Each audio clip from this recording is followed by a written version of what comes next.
দুইজনকে কামড় দিয়ে একদম রক্তাক্ত করে ফেলছে। এই যে গাছটার সামনে নাও, গাছটার সামনে নাও, লাইটে রাখো, লাইটে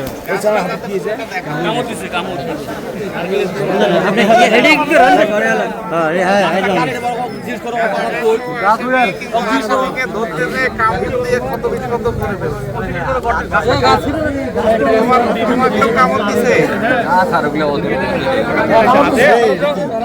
ঠিক আছে, এখানে ওই গাছটার নিয়মিত মামলা হবে, সকল আইনি প্রসেসে হবে। ওকে আঘাত করছে সেটাও আমরা ওইভাবে মামলায় দিয়ে দিব। ঠিক আছে, কামড় দিছে, এরকম দিছে।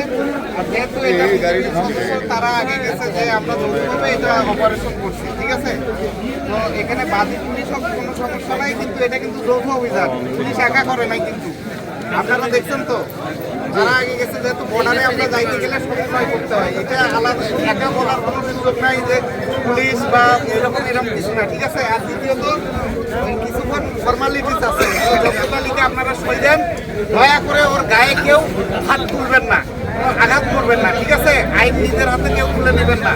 আমরা যেহেতু আসছি, ওকে আমরা নিয়ে যাবো, থানায় নিয়ে যাবো, মামলা হবে এবং সব কিছু আইনি প্রসেস অনুযায়ী হবে। ঠিক আছে, আপনারা কেউ হাত তুলবেন না। ঠিক আছে, আচ্ছা, ও বসে থাকুক, ও পালাবে না, ওর পালানোর কোনো সুযোগ নাই। ও গাঁজা গাছ জন্য যতটুকু শাস্তি ওই ধারাই হবে। বুঝতে পারছেন?